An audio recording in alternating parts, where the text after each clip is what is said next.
esteemed peer, Mr. Bell, members of the faculty and members of the student body of this great institution of learning, ladies and gentlemen. Now, there are several things that one could talk about before such a large, concerned, and enlightened audience. There are so many problems facing our nation and our world that one could just take off anywhere. But today I would like to talk mainly about the race problem, since I'll have to rush right out and go to New York to talk about Vietnam tomorrow, and I've been talking about it a great deal this week and weeks before that. But I'd like to use as a subject from which to speak this afternoon the other America. And I use this subject because there are literally two Americas. One America is beautiful for situation. And in a sense, this America is overflowing with the milk of prosperity and the honey of opportunity. This America is the habitat of millions of people who have food and material necessities for their bodies, and culture and education for their minds, and freedom and human dignity for their spirits. In this America, millions of people experience every day the opportunity of having life, liberty, and the pursuit of happiness in all of their dimensions. And in this America, millions of young people grow up in the sunlight of opportunity. But tragically and unfortunately, there is another America. This other America has a daily ugliness about it that constantly transforms the buoyancy of hope into the fatigue of despair. In this America, millions of work-starved men walk the streets daily in search for jobs that do not exist. In this America, millions of people find themselves living in rat-infested, vermin-filled slums. In this America, people are poor by the millions, and they find themselves perishing on a lonely island of poverty in the midst of a vast ocean of material prosperity. In a sense, the greatest tragedy of this other America is what it does to little children. Little children in this other America are forced to grow up with clouds of inferiority forming every day in their little mental skies. And as we look at this other America, we see it as an arena of blasted hopes and shattered dreams. Many people of various backgrounds live in this other America. Some are Mexican Americans, some are Puerto Ricans, some are Indians, some happen to be from other groups. Millions of them are Appalachian whites. Probably the largest group in this other America, in proportion to its size in the population, is the American Negro. The American Negro finds himself living in a triple ghetto, a ghetto of race, a ghetto of poverty, a ghetto is to deal with this problem of the two Americas. We are seeking to make America one nation, indivisible, with liberty and justice for all. Now let me say that the struggle for civil rights, or the struggle to make these two Americas one America, is much more difficult today than it was 5 or 10 years ago. For about a decade or maybe 12 years, we struggled all across the South in glorious struggles to get rid of legal, overt segregation and all of the humiliation that surrounded that system of segregation. In a sense, this was a struggle for decency. We could not go to a lunch counter in so many instances and get a hamburger or a cup of coffee. We could not make use of public accommodations. Public transportation was segregated, and often we had to sit in the back, and within transportation within cities, we often had to stand over empty seats because sections were reserved for whites only. We did not have the right to vote in so many areas of the South. And the struggle was to deal with these problems. Now, certainly they were difficult problems. They were humiliating conditions. And by the thousands, we protested these conditions. We made it clear that it was ultimately more honorable to accept jail cell experiences than to accept segregation and humiliation.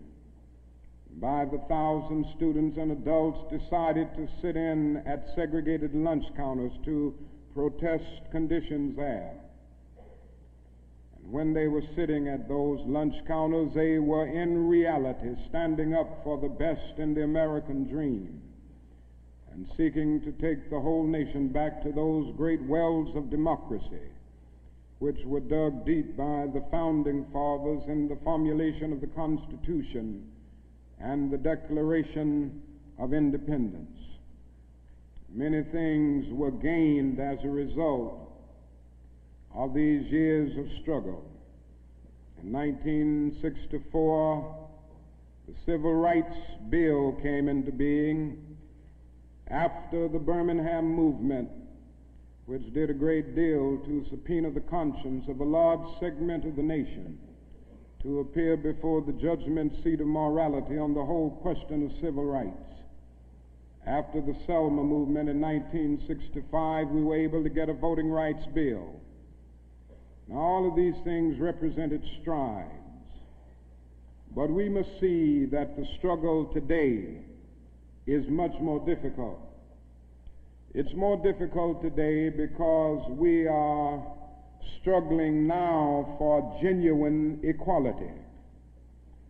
And it's much easier to integrate a lunch counter than it is to guarantee a livable income and a good, solid job. It's much easier to guarantee the right to vote than it is to guarantee the right to live in sanitary, decent housing conditions.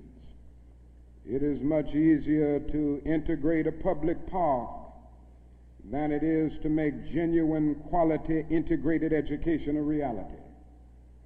And so today we are struggling for something which says we demand genuine equality. It's not merely a struggle against extremist behavior toward Negroes. And I'm convinced that many of the very people who supported us in the struggle in the South are not willing to go all the way now. I came to see this in a very difficult and painful way in Chicago over the last year, where I've lived and worked. Some of the people who came quickly to march with us in Selma and Birmingham were active around Chicago. And I came to see that so many people who supported morally and even financially what we were doing in Birmingham and Selma were really outraged against the extremist behavior of Bull Connor and Jim Clark toward Negroes, rather than believing in genuine equality for Negroes. And I think this is what we've got to see now, and this is what makes the struggle much more difficult. And so as a result of all of this, we see many problems existing today that are growing more difficult. It's something that is often overlooked, but Negroes generally live in worse slums today than 20 or 25 years ago. In the North, schools are more segregated today than they were in 1954 when the Supreme Court's decision on desegregation was rendered. Economically, the Negro is worse off today than he was 15 and 20 years ago. And so the unemployment rate among whites at one time was about the same as the unemployment rate among Negroes.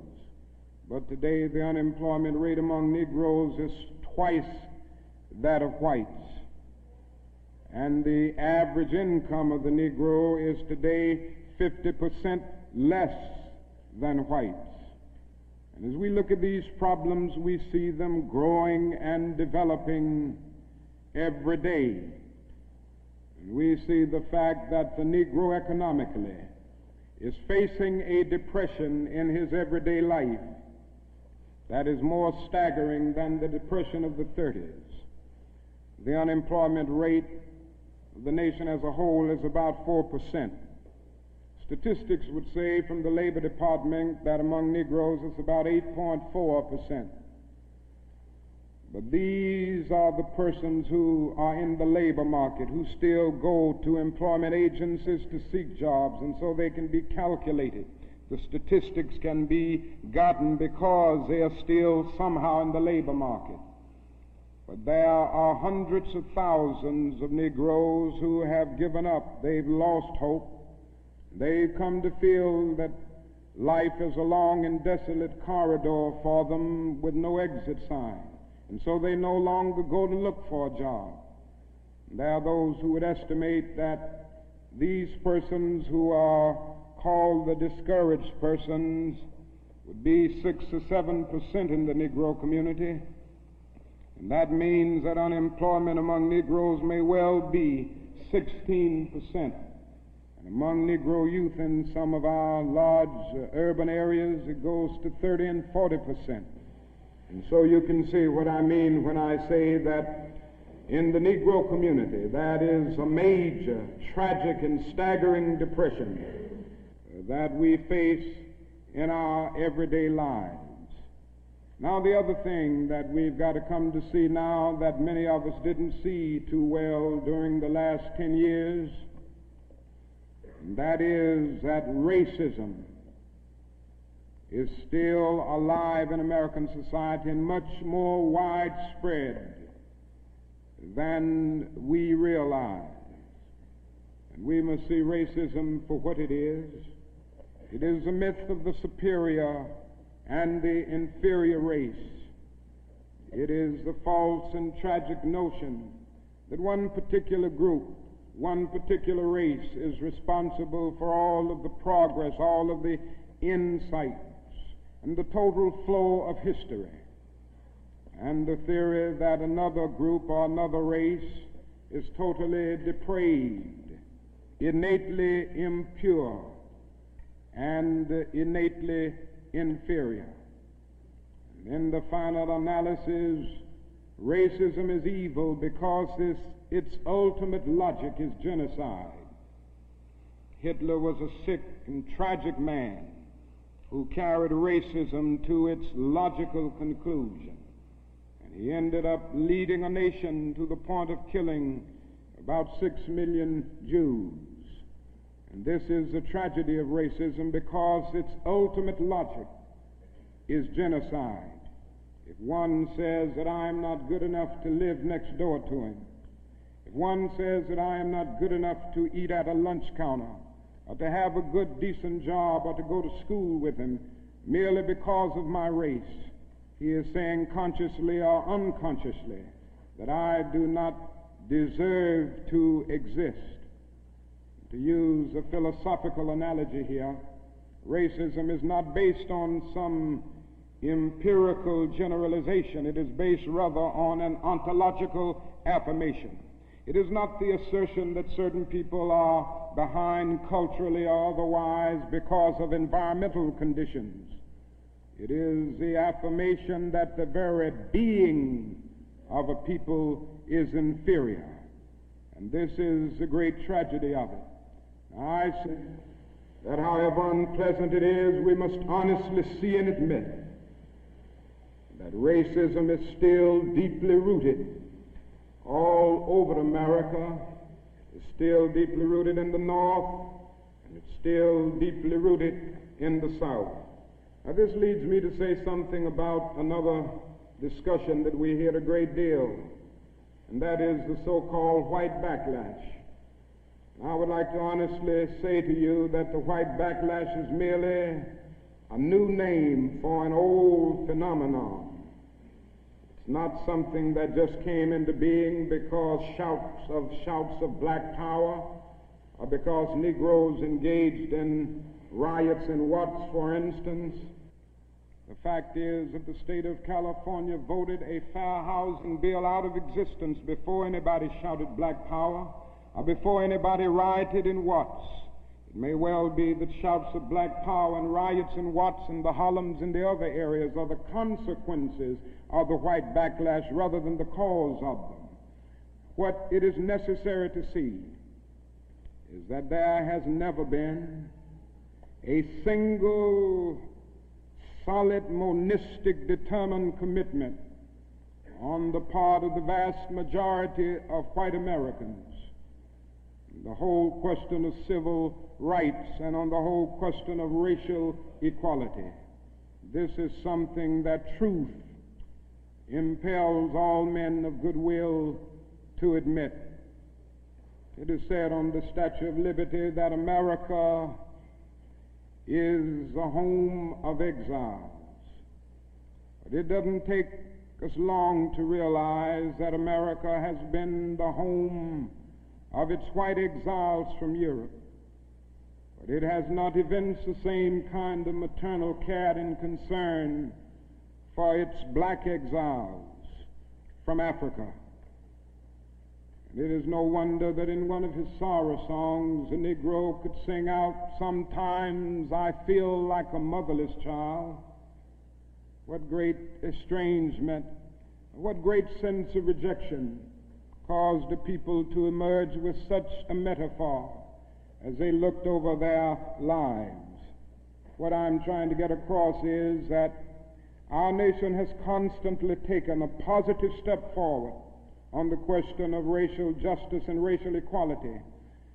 But over and over again, at the same time, it made certain backward steps. And this has been the persistence of the so-called white backlash. In 1863, the Negro was freed from the bondage of physical slavery. But at the same time, the nation refused to give him land to make that freedom meaningful. And at that same period, America was giving millions of acres of land in the West and the Midwest, which meant that America was willing to undergird its white peasants from Europe with an economic floor that would make it possible to grow and develop. And refused to give that economic floor to its black peasants, so to speak. And this is why Frederick Douglass could say that emancipation for the Negro was freedom to hunger, freedom to the winds and rains of heaven, freedom without roofs to cover their heads, He went on to say that it was freedom without bread to eat, freedom without land to cultivate. It was freedom and famine at the same time. But it does not stop there. In 1875, the nation passed a civil rights bill and refused to enforce it. In 1964, the nation passed a weaker civil rights bill. And even to this day, that bill has not been totally enforced in all of its dimensions. The nation heralded a new day of concern for the poor, for the poverty-stricken, for the disadvantaged, and brought into being a poverty bill. But at the same time, it put such little money into the program that it was hardly, and still remains hardly, a good skirmish against poverty.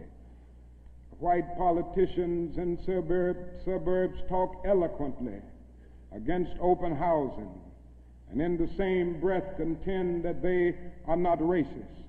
And all of this and all of these things tell us that America has been backlashing on the whole question of basic constitutional and God-given rights for Negroes and other disadvantaged groups for more than 300 years. So these conditions, persistence of widespread poverty, of slums, and of tragic conditions in schools and other areas of life, all of these things have brought about a great deal of despair and a great deal of desperation, a great deal of disappointment and even bitterness in the Negro communities. And today all of our cities confront huge problems. All of our cities are potentially powder kegs as a result of the continued existence of these conditions. Many in moments of anger, many in moments of deep bitterness, engage in riots. And let me say, as I've always said, and I will always continue to say, that riots are socially destructive and self-defeating. I'm still convinced that nonviolence is the most potent weapon available to oppress people in their struggle for freedom and justice. I feel that violence will only create more social problems than they will solve, and that in a real sense it is impractical for the Negro to even think of mounting a violent revolution in the United States. So I will continue to condemn riots and continue to say to my brothers and sisters that this is not the way. Continue to affirm that there is another way. But at the same time, it is as necessary for me to be as vigorous in condemning the conditions which cause persons to feel that they must engage in riotous activities as it is for me to condemn riots. I think America must see that riots do not develop out of thin air. Certain conditions continue to exist in our society, which must be condemned as vigorously as we condemn riots. But in the final analysis, a riot is the language of the unheard. And what is it that America has failed to hear? It has failed to hear that the plight of the Negro poor has worsened over the last few years. It has failed to hear that the promises of freedom and justice have not been met. And it has failed to hear that large segments of white society are more concerned about tranquility and the status quo than about justice, equality, and humanity. And so in a real sense, our nation's summers of riots are caused by our nation's winters of delay. And as long as America postpones justice, we stand in the position of having these recurrences of violence and riots over and over again. social justice, and progress are the absolute guarantors of riot prevention.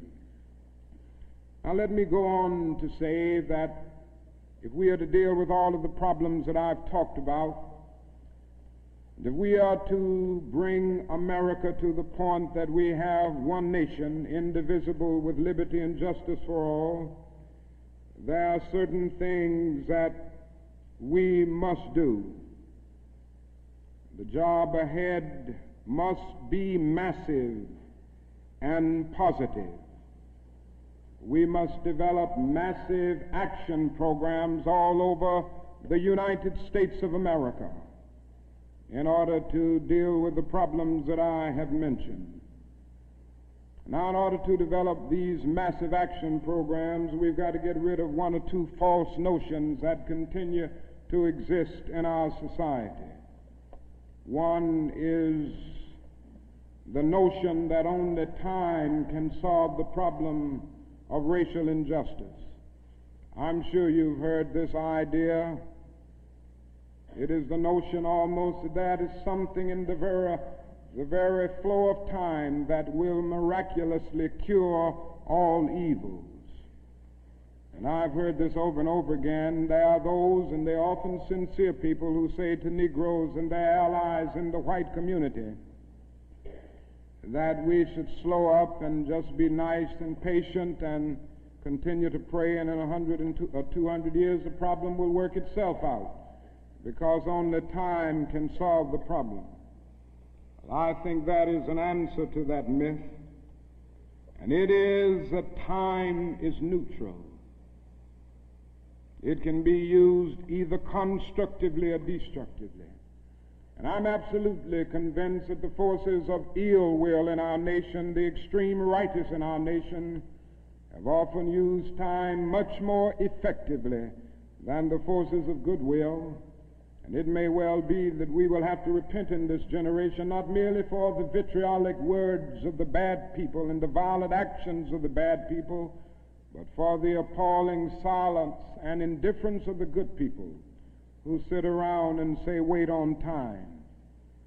Somewhere we must come to see that social progress never rolls in on the wheels of inevitability. It comes through the tireless efforts and the persistent work of dedicated individuals, and without this hard work, time itself becomes an ally of the primitive forces of social stagnation. And so we must help time, and we must realize that the time is always right to do right. Now there's another notion that gets out. It's around everywhere. It's in the South, it's in the North, it's in California and all over our nation. It's a notion that legislation can't solve the problem. It can't do anything in this area. And those who project this argument contend that you've got to change the heart, and that you can't change the heart through legislation.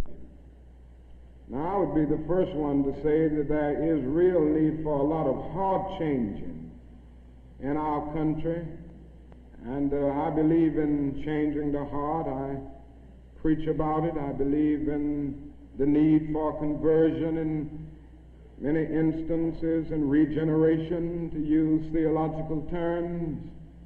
And I would be the first to say that if the race problem in America is to be solved, the white person must treat the Negro right, not merely because the law says it, but because it's natural, because it's right, and because the Negro is his brother.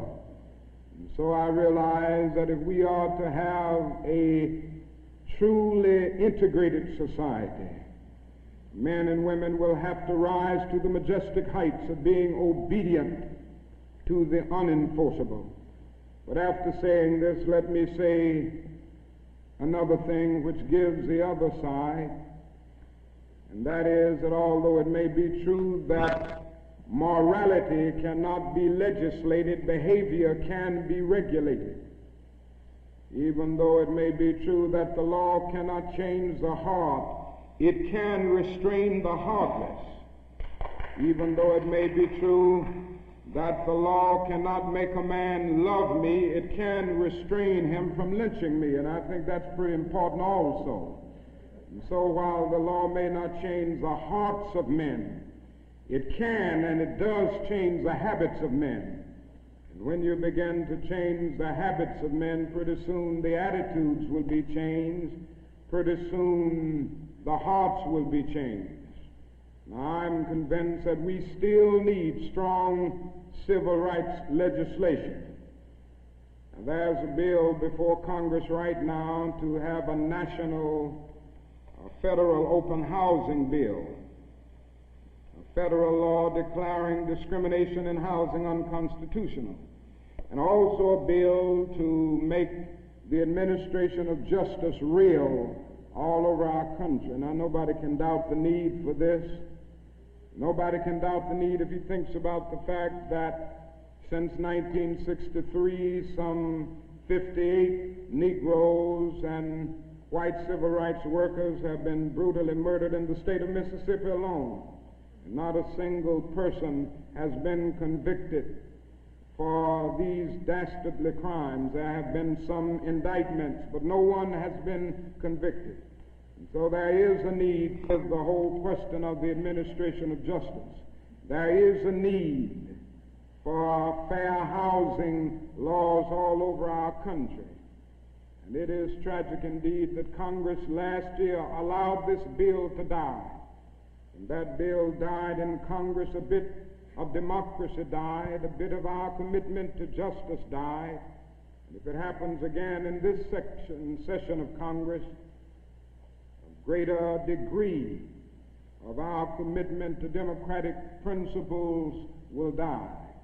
And I can see no more dangerous trend in our country than the constant developing of predominantly Negro central cities ringed by white suburbs. This is only inviting social disaster. And the only way this problem will be solved is by the nation taking a strong stand and by state governments taking a strong stand against housing segregation and against discrimination in all of these areas. Now, there's another thing that I'd like to mention as I talk about the Massive Action Program, and time will not permit me to go into specific programmatic action to any great degree. But it must be realized now that the Negro cannot solve the problems by himself. There again, there are those who always say to Negroes, why don't you do something for yourself?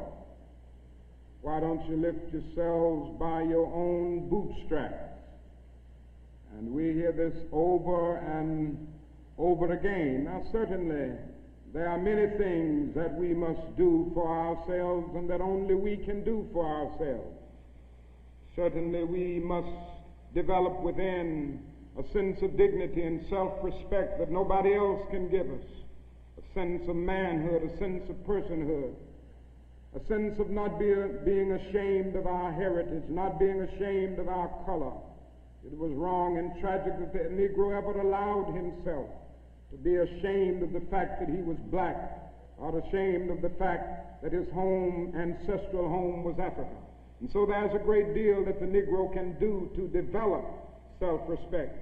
There's a great deal that the Negro must do and can do to amass political and economic power within his own community and by using his own resources.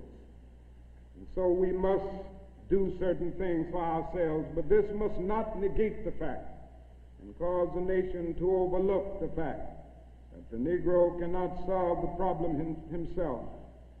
A man was on the plane with me some weeks ago, and he came and talked with me, and he said, the problem, Dr. King, that I see with what you all are doing is that every time I see you and other Negroes, you are protesting, and you aren't doing anything for yourselves. And he went on to tell me that he was very poor at one time, and he was able to make it by doing something for himself. Why don't you teach your people, he said, to lift themselves by their own bootstraps. And then he went on to say other groups face disadvantages, the Irish, the Italians, and he went down the line. And I said to him that it does not help the Negro, it only deepens his frustration for unfeeling and sensitive people to say to him that other ethnic groups who migrated or were immigrants to this country just 100 years ago or so have gotten beyond him, and he came here some 344 years ago. And I went on to remind him that the Negro came to this country involuntarily in chains, while others came voluntarily. I went on to remind him that no other racial group has been a slave on American soil. I went on to remind him that the other problem that we have faced over the years is that the society placed a stigma on the color of the Negro, on the color of his skin, because he was black. Doors were closed to him that were not closed to other groups. And I'm to say to people that you ought to lift yourself by your own bootstraps, but it is a cruel jest to say to a bootless man that he ought to lift himself by his own bootstraps. The fact is that millions of Negroes, as a result of centuries of denial and neglect, have been left bootless, and they find themselves impoverished aliens in this affluent society. And that is a great deal that the society can and must do if the Negro is to gain the economic security that he needs. Now, one of the answers, it seems to me, is a guaranteed annual income, a guaranteed minimum income for all people and for all families of our country. It seems to me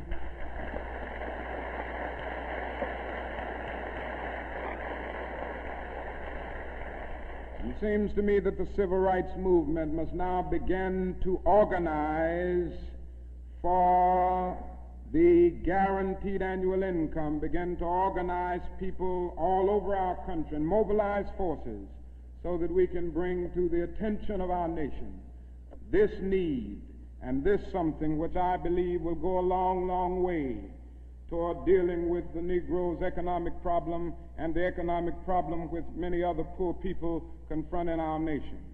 Now, I said I wasn't going to talk about Vietnam, but I can't make a speech without mentioning some of the problems that we face there, because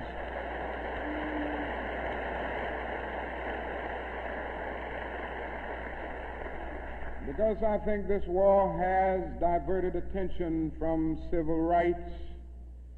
It has strengthened the forces of reaction in our country and has brought to the forefront the military-industrial complex that even President Eisenhower warned us against at one time. And above all, it is destroying human lives. It's destroying the lives of thousands of the young, promising men of our nation, destroying the lives of little boys and little girls in Vietnam. But one of the greatest things that this war is doing to us in civil rights is that it is allowing the great society to be shot down on the battlefields of Vietnam every day. And I submit this afternoon that we can end poverty in the United States. Our nation has the resources to do it. The national gross product of America will rise to the astounding figure of some $7 this year. We have the resources. The question is whether the nation has the will. And I submit that if we can spend $5 billion a year to fight an ill-considered war in Vietnam and $20 billion to put a man on the moon, our nation can spend billions of dollars on their own 2 feet right here on earth.